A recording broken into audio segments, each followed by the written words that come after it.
এমন তিন ব্যক্তি রয়েছে, মুসান্নিফে আব্দুর রাজ্জাকের 20,282 নম্বর হাদিসটি বর্ণনা করলেন হযরতে আবু যর গফারি রাদিয়াল্লাহু তাআলা আনহু। হযরতে আবু যর গফারি রাদিয়াল্লাহু তাআলা বলেন, আল্লাহর হাবিব সাল্লাল্লাহু আলাইহি ওয়াসাল্লাম বলেছেন, এমন তিন ব্যক্তি রয়েছে যে তিন ব্যক্তির কাজ করবে স্বয়ং আল্লাহ তাআলা সে এবং তাদের প্রতি খুশি থাকে। এবং তিন ব্যক্তি কারা কারা? এক নম্বর হলো যে ব্যক্তি আরামের বিছানা ছেড়ে দিয়ে, কম্বল ছেড়ে দিয়ে, আরামের বিছানা এবং কম্বল ছেড়ে দিয়ে উঠে যায় এবং উত্তম রূপে ওযু করে নামাজে দাঁড়িয়ে যায়। সুবহানাল্লাহ বলেন। আল্লাহ তাআলা ফেরেশতাদেরকে ডেকে বলেন, ও ফেরেশতারা, তোমরা বলো আমার এই বান্দাকে এই কাজ কোন জিনিসে বাধ্য করেছে? তখন ফেরেশতারা বলবে, হে প্রভু, হে মালিক, আপনি এ ব্যাপারে অবহিত। তখন আল্লাহ তাআলা বলবেন, অবশ্যই আমি এই বিষয়ে অধিক অবহিত আছি, তারপরও তোমরা আমাকে একটু বলো আমার বান্দাকে এই কাজে কোন জিনিসে বাধ্য করেছে? সে কেন আরামের বিছানা এবং কম্বলকে ছেড়ে দিয়ে উঠে গেল এবং উত্তম রূপে ওযু করে নামাজে দাঁড়িয়ে গেল, কারণ কাজে তাকে কোন জিনিসে বাধ্য করেছে? তখন ফেরেশতারা বলবেন,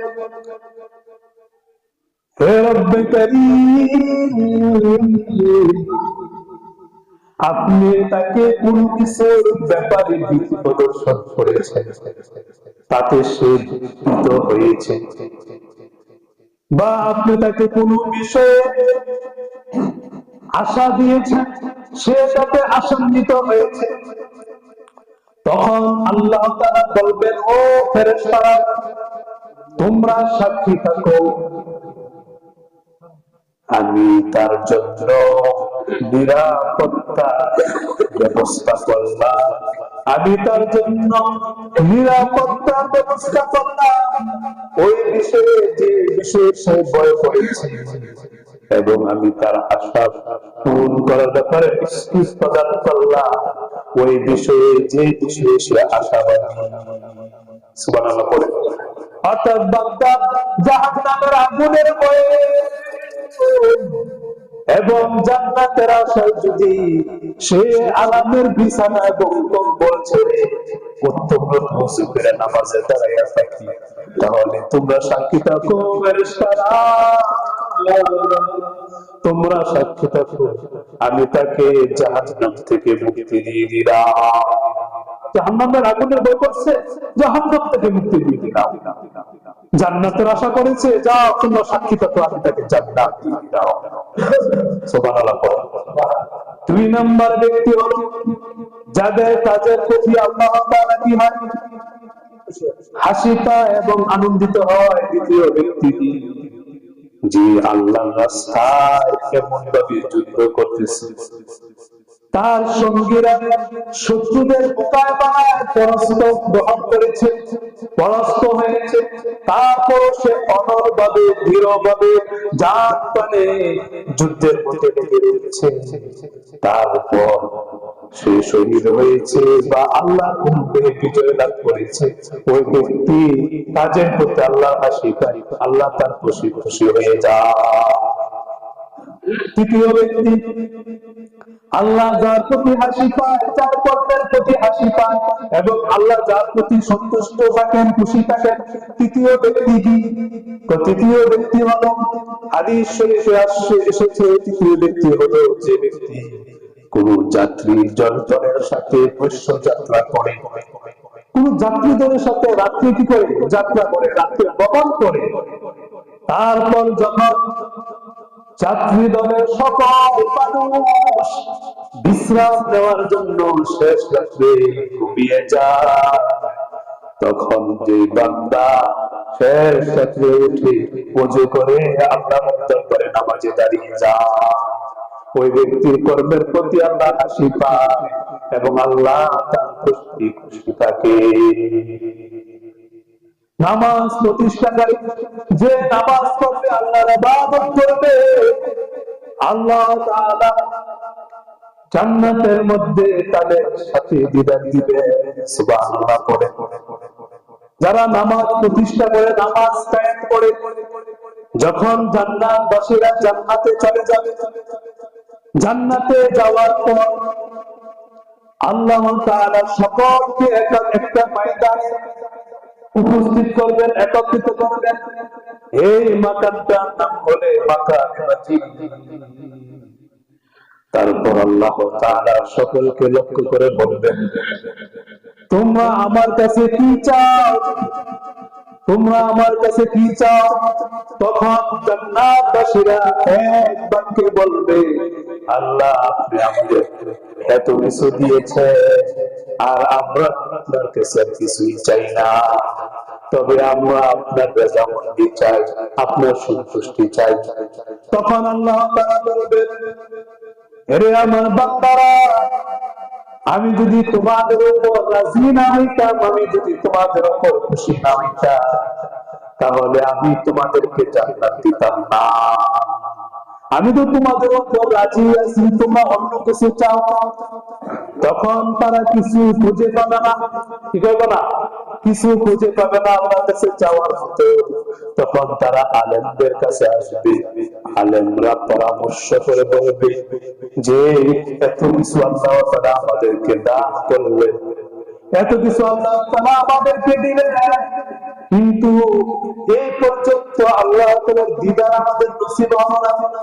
আল্লাহ তাআলার জন্য এত ইবাদত করলাম, আল্লাহ তাআলা আমাদেরকে সৃষ্টি করেছিলেন, আল্লাহ তাআলা আমাদেরকে এত নিয়ামত দিয়েছেন, কিন্তু ওই আল্লাহ দিদার, ওই আল্লাহকে দর্শন আমাদের হলো না, ও আল্লাহর দিদার নসিব আমাদের হলো না। সবাই জান্নাতবাসীরা এক বাক্যে অনুরোধ জানাবে, আপনি আমাদেরকে দিদার দেন। সুবহানাল্লাহ। তারপর আল্লাহ তাআলার সংরক্ষিত কুরসি স্থাপন করা হবে, ওই সংরক্ষিত কুরসিতে আল্লাহ তাআলা উপবিষ্ট হবেন। সুবহানাল্লাহ বলেন। তারপর জান্নাতবাসীরা এক বাক্যে একসাথে সবভাবে রব্বুল আলামিনকে দেখতে পাবে। সুবহানাল্লাহ। হাসরের ময়দানে জান্নাতবাসীরা যখন আল্লাহ তাআলাকে দেখবে, আল্লাহর দর্শন লাভ করবে, তখন এই বিষয়টা তাদের কাছে অধিকতর আনন্দময় হবে, অধিকতর সুখময় হবে, ঠিক কিনা? আমরা আল্লাহর ইবাদত করতেছি, আল্লাহর মুরাদ করতেছি, আল্লাহর কাছে ক্ষমা প্রার্থনা করতেছি, ওই আল্লাহকে আমরা কখনো দেখেছি? কথা বলেন, দেখেছি? কিন্তু আপনি যদি পৃথিবীতে নামাজ আদায় করেন, নামাজি হন, নামাজ কায়েম করেন, আর আল্লাহ তাআলা যদি আপনাকে জান্নাত দেন, তাহলে ওই জান্নাতে আপনি আল্লাহকে সরাসরি দেখতে পাবেন। যখন জান্নাতবাসীরা আল্লাহকে দেখবে, বিষয়টা তাদের কাছে কি হবে? অধিক সুখময় এবং আনন্দিত হবে, অধিক সুখময় এবং অধিক আনন্দময় হবে। তখন আল্লাহ তাআলা তাদেরকে যে অপূর্ব নেয়ামতটা দিয়েছে, ওই নেয়ামতটা গুলোর কথা তারা ভুলে যাবে। সুবহানাল্লাহ। বায়ানা হযরত হাসান বসরি রাহমাতুল্লাহ আলাইহি বলেন, লাউ ইয়ালামুল আবিদুন আন্নাহুম লা ইয়ারাউনা রাব্বাহুম তাআলা লাযাবাত আনফুসুহুম ফিদ দুনিয়া। বিশিষ্ট তাবী কাকে বলে? যারা সাহাবায়ে কেরামকে সরাসরি দেখেছে। সুবহানাল্লাহ। সাহাবা কাকে বলে? যারা আমার মায়ের নবীকে ইমানের হালাতে দেখেছে, ইমানের উপর মৃত্যুবরণ করেছে।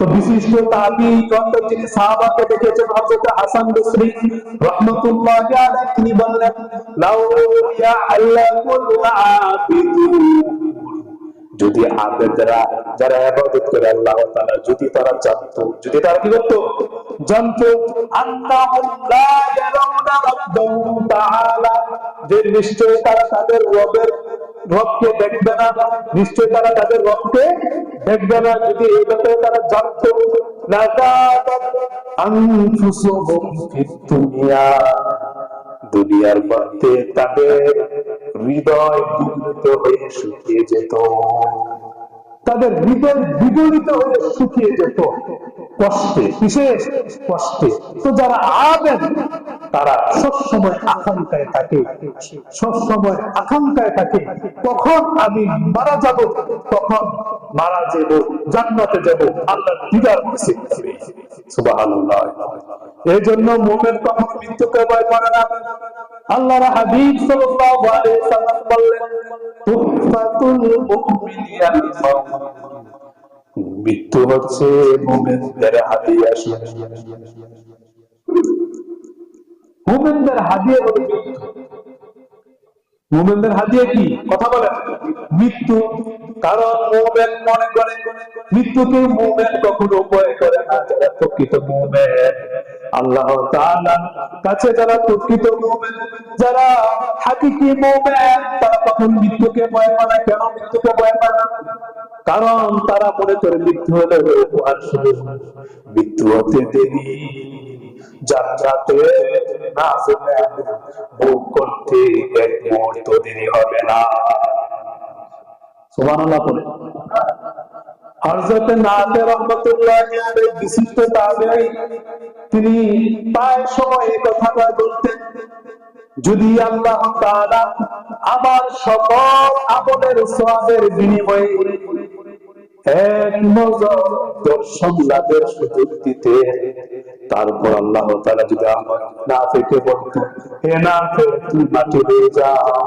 তাতে আমি খুশি হতাম সুবহানাল্লাহ বলেন যারা আবেদ যারা আল্লাহর প্রকৃত বান্দা যারা নামাজ কায়েম করি আল্লাহর প্রকৃত ইবাদতকারী আল্লাহর প্রকৃত বান্দা তারা আল্লাহর দিদার নসিবের অপেক্ষায় থাকে ঠিক কি না এটা তাদের কাছে অনেক আনন্দময় সেটা বোঝানোর বিষয় না আল্লাহর দর্শন লাভ জান্নাতে গিয়ে আল্লাহকে দেখতে সরাসরি এটা যে কি আনন্দ কি মজা কি সুখময় এটা যারা দেখবে তারাই বুঝবে আর অন্য কেউ বুঝবে সুবহানাল্লাহ ভাইরা আমার এই নামাজ যে আদায় করবে নামাজ যে কায়েম করবে তাকে আপনার মুত্তাকি বলেছেন কি বলেছেন মুত্তাকি বলেছেন পরহেজগার বলেছেন